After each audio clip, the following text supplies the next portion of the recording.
Maisrikrod, Vice President for Global Engagement. We are very fortunate to have foreign scholars visiting Walailak University. Today we have Assistant Professor Dr. Anna Rumyantseva, who is the Vice Rector for Research and International Affairs from Saint-Petersburg University of Management, Technologies and Economics, or UMTE for short, from Russia. Thank you for joining us, Anna, if I may call you Anna for short.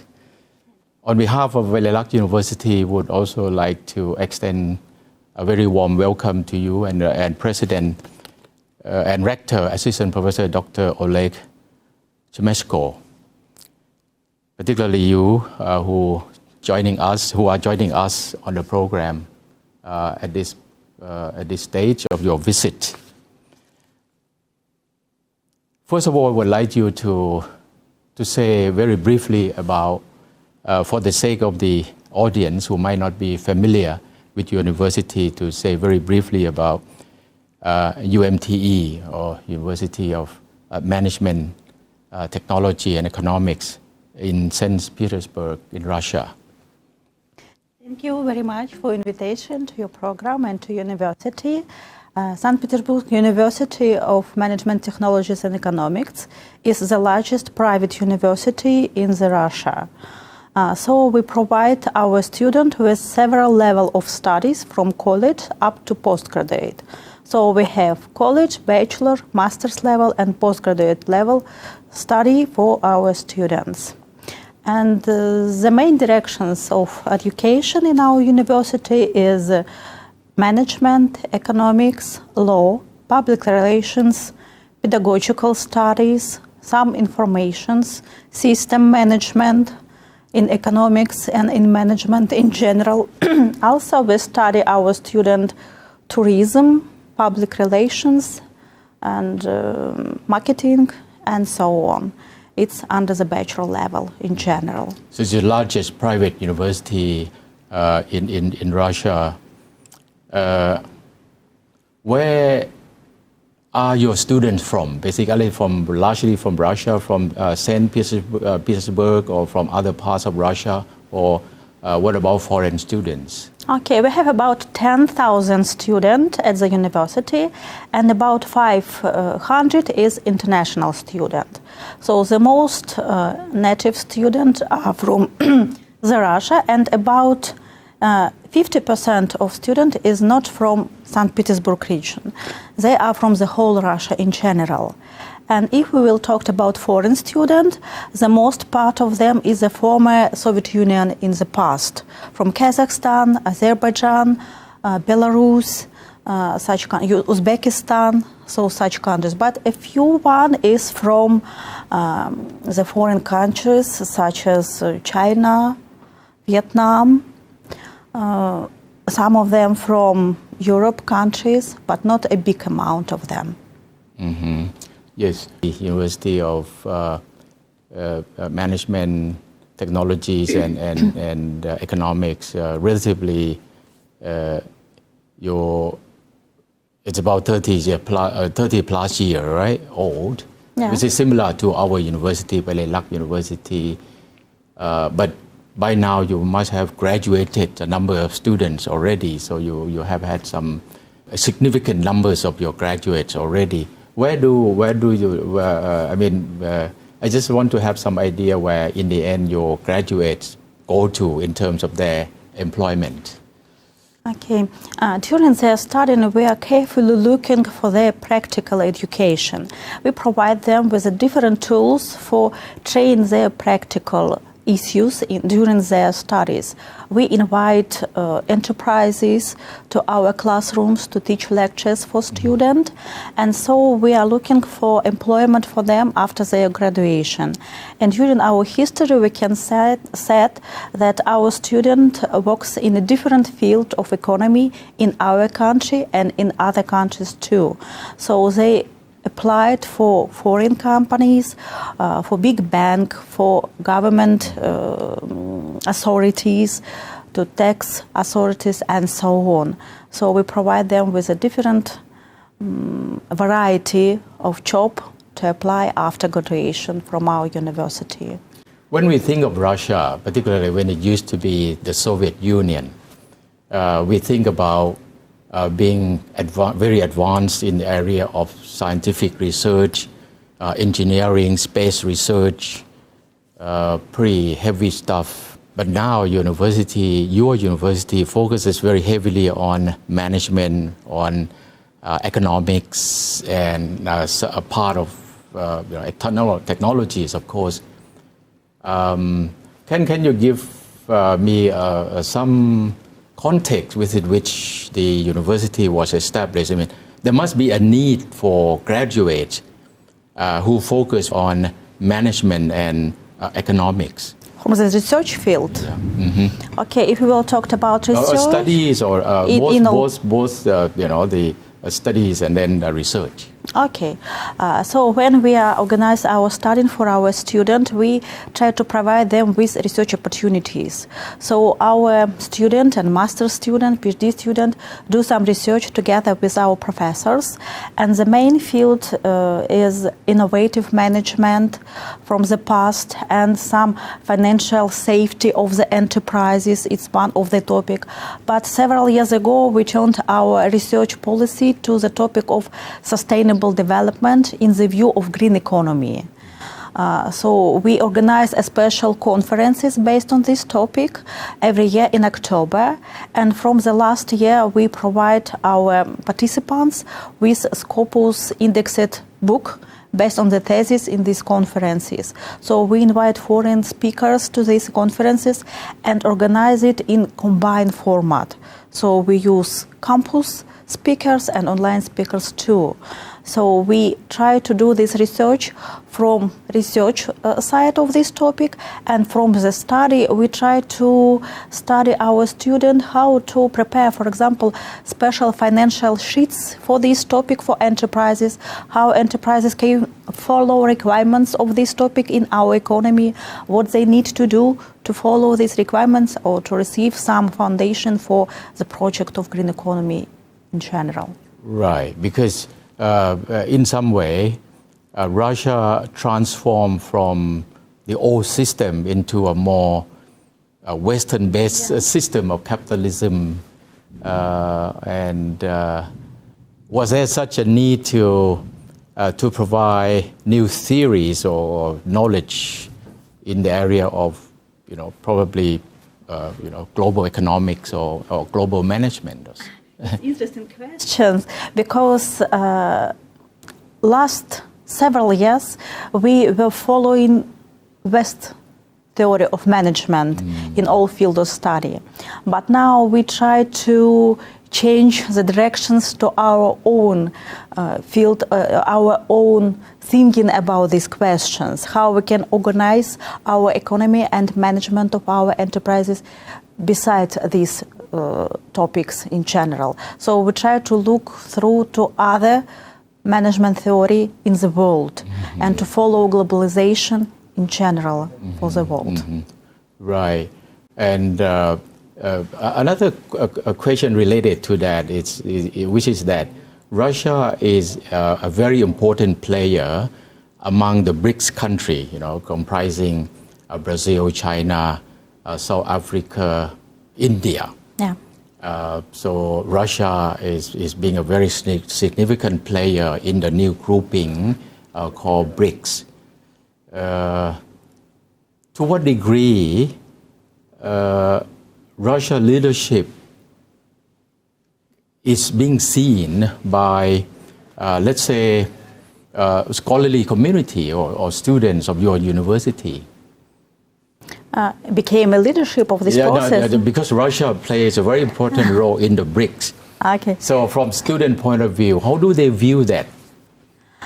I suppose we combine in our culture two parts, Europe and Asian together, and we try to follow all requirements and all special issues based on this topic. So our students study this topic during their study from the different side of view. from European view of these questions and from Asian side of this question. But now we change our directions to BRICS globalization in general in our studying. And students are obviously aware of this big change. Yes, right? Of course. And so obviously you've been encouraging students to go overseas, to have international experience. You have had partnership with other countries. Can you say a little bit about your study abroad for your students and also your partnership with international universities?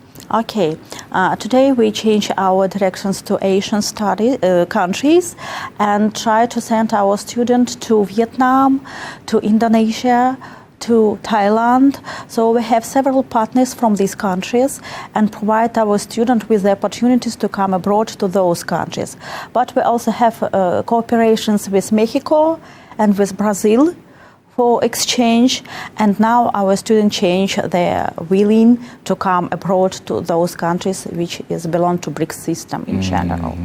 So in what number are we talking here? Hundreds of your students are going to Russia, to Brazil, to India, to China. It's not 100 yet. It's about 10 per year who wants to come abroad. But we increase every year the amount of international students from our side who wants to come abroad for studying one semester abroad. This is very interesting. Do you have joint degrees with universities in other countries? We have this experience with 2 European countries, with Germany and with Finland. So we have joint degree in bachelor and master's level, and several of our students received these degrees in the past. And now we're working under other agreement with other countries from China to create a new one, joint program for our students and for those foreign students at our university too. Right. Are Russian students receptive to going overseas generally? Yes, they very want to come abroad to receive intercultural communications and new skills of cooperation with foreign people. It's very important in our system too. When they return at home, they received more qualified, more quality education if they spend one semester abroad. It's more experienced student in comparison with others. You are visiting Walailak University currently, and we are so happy to have you and your rector with us. We have discussed some possibility of cooperations in both teaching and research. So what is your observations of your visit to Walailak University? Would you think that we now can go further in terms of developing joint degree, developing staff and student exchange visits and all of that? What is your view on that? Okay. And we are very willing to receive your student at our university. You're always welcome to St. Petersburg. So we try to provide our international students with all help during their stay in St. Petersburg. We try to provide them with good accommodation and with good teaching and collaborate them with Russian students. And our willing is to create a good partnership with Walailak University based on student exchange, faculty exchange, maybe joint courses of faculties, and to create a joint program as a top level of this cooperation after these exchange programs too. And what are some of possible programs or joint degrees or courses that you think can be envisioned, or anything concrete at this point that you think we should look into more seriously, putting forward out there for your students, for maybe from our end or from your end, or do it jointly, or anything that's come to mind that you think is most possible? Okay. From our experience, we start our cooperation with other universities based on business management directions in general. But from our side, we are very experienced in finance. So we create all joint program based on financial management or finance in general. So in our Russian system, first 2 years, our students study the general courses, such as philosophy, history, psychology, and from the second year, they start to study professional courses. So they receive some small part of professional courses from second year, and for the third year they come abroad for the whole year and received these qualifications from the foreign university. So for us, if we are talked about joint program, more easy to provide our partners with financial management directions or general management directions, teaching in English for foreign students. So from our side experience, we see that the whole university, the most part of university, start to study with business administration directions based on management courses. Yes. Now, the programs that you are having with Finland and Germany, what are those programs about? From our side, it was bachelor in financial management, and from foreign side, it was business administration directions, bachelor in business administration. From both Germany from Finland and from Finland. Germany. I see. Have there been many students participating in the program? It depends. Usually all universities can provide us with 5 students per semester, so per year, if we are talked about double degree program. So we have about 4 universities. We send 20 students per year for those programs to foreign universities. And you were talking about courses being offered in English. Yes. Using English as a medium of instruction. We are working on that from our end as well. Are there many courses already that you are offering in English? We try to offer less than 30 credit ECTS per semester. So it's about 6 up to 8 courses per semester, all of them from management and economics field of study. So it's more easily for foreign students to choose these topics for themselves. But we can choose or change these topics for the situation. If we will receive some student, for example, who wants to study advertising, we can try to provide this course for foreign student and for our student too. It depends on the situation. If we have students from our side who are ready to study in English, it's a difficult question for us too, how to provide our student with English language skills. We try to do it from the first year of their studying, and to the third year they are ready to study in English. So we can teach some courses in English for them and for foreign students at the same classroom. Yes, talking about English language, English doesn't belong to any one particular country anymore, so it has become an international lingua franca. We are trying very hard at Walailak University to make sure that the level of English proficiencies of our students is at the standard level, so that they can take advantage of information in English available on the net and all of that. So we focus on teaching fundamental English for incoming students into the first year, and we have largely non-Thai speaking lecturers to teach our Thai students, so that they will have more opportunities to communicate in English and all of that. What is the situation of English teaching at your university? I think we have the same situation in our country too, because we have no native speaker, English speaker. So we invite native English speakers to our university, and we have several faculties who speak only English, and they teach English for our students from the second year of their studying for international program study. So they study professional English with native speakers. What about first year? First year, we provide them with teachers from linguistic department. Okay. So they study all issues from linguistic side. And then we provide them with native speakers from the second year, and they study English with native speakers. At the same time, they have several courses teaching in English by Russian teachers, such as strategic management and something like this. It depends on the field of their study. What we are trying to do also at Walailak University is to, like our Center for International Affairs, we are trying very hard to make the campus from the students' life in particular more international. At your university, you seem to have more foreign students coming from different countries. I am wondering whether, I'm just imagining that you might have a very vibrant cultural exchange on campus. Yes, but the most part of these foreign students, it's a foreign student, but the most part of them speak in Russian very good. But they have their own culture.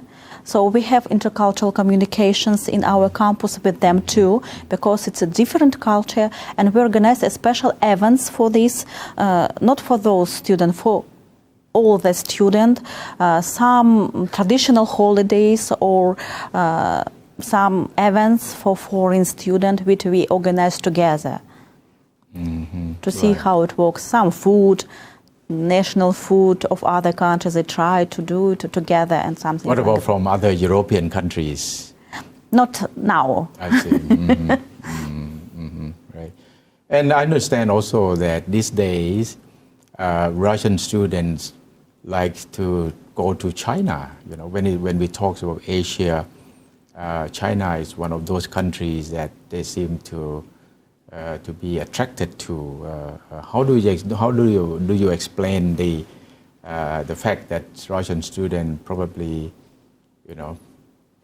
see China as a educational destination? I suppose maybe it's because of good promotional issues from our politics, TV and some TV programs, and among the people, Chinese food, Chinese shops, and Chinese language is very popular in Russia in general. We have special schools which study Chinese language from the small age, so they can use Chinese language before entering university. It's also advantage for them to enter to China. They want to cooperate in future. If we will talk about business side, all of them want to know Chinese language to study, to work at international company in future. So China is very attractive because it's big country as ours. So it's attractive for our people and for our students to come in China to study their culture and their language. So you mean there is Chinese foreign investment in Russia? Maybe. It's not evident, but I suppose they have some special scholarships for students who apply for Chinese university. It not belongs to exchange program. It's the same as with other countries. But our students try to come to China to study the culture, to try to live in this country because it's different in comparison with our countries. What about UMTE? Do you have scholarships for foreign students as well? We have no scholarships, but we try to, all foreign students who come for one semester is free of tuition fee at our university, and we try to provide them with free accommodation sometimes, so we can discuss this topic with you also. So it's a 4-year program, isn't it? Your degree is a 4-year bachelor's 4-year program. And then you have masters, and you also have a PhD. At the masters and PhD level, are there foreign students doing masters and PhDs as well? Not yet, PhD not, because from this year we change the system of PhD studying in our country. From the ministry side, we return to our past scheme when a PhD student do research. Only research. 90% of their studying is research to prepare their PhD thesis final thesis, and 10% is some courses. Because 2 years ago it will be a difference cooperation. About 70 is courses and 30 only for research. So this time we have no foreign PhD student. But at the master's level, we have some foreign students who apply for master's degree at our university. And we have a fully English teach program in master's level, international business. So it's more conducive to foreign students going to do postgraduate studies because it's offered in English. It's all English taught, and they can write their thesis in English as well, right? Can do this. So that's a pretty make it more open and convenient for foreign students. I guess these days, particularly during the pandemic, e-learning is probably most universities in the world have embraced e-learning. How big is e-learning at your university? Actually, we start to use this technology at our university 20 years ago. 20 years ago already? Yeah, not in pandemic. We provide our part-time student with this technology, so they needn't come to campus for studying. We provide them with online courses during the whole period of their studying. And when pandemic became our reality, it was not a problem for us to change all the process in online. And now we use this technology after pandemic in our classes. So we provide our students with combined type of studying. For the first year, they have some courses online and some on campus. It's more flexible for students and more convenient for us from the classroom side and from professor's side. So we use this technology very well in our university in general. Right, so students are obviously pretty familiar with the technology and the practice and all of that. So particularly when you combine both modes of delivery. So that has been your practice for, a common practice regardless of the pandemic. And to a very limited extent, we also used to have the e-learning, but the pandemic has sped up the use and expansion of the e-learning. Now it has become something of a normal practice. But now post-pandemic, we have encouraged students to, we get students back on campus. But in your case, you continue with the combinations of both the online and the face-to-face. What else can you say about Walailak? This is your first time at Walailak University and first time in the south, in Thailand, in the south of Thailand as well. Anything that you would like to mention as part of your impression of your visit? Okay, I can say that it's a very good place for studying in this university. First of all, it's safety. Second, it's one of the first university in Thailand. It's very good for students, and they have no big base of attraction like in comparison with Bangkok, for example. They come here for studying, and they have a good facilities here, a good place, a good garden, a good classrooms. It's a good place for studying, I suppose, in Asian countries. Yeah, I mean, if people like tropical environment, pleasant weather, I think we are able to provide that. Anna, thank you so much for joining our program, the Walailak University Global Program today, and thank you for your visit. Thank you very much. Thank you for the invitation. Thank you.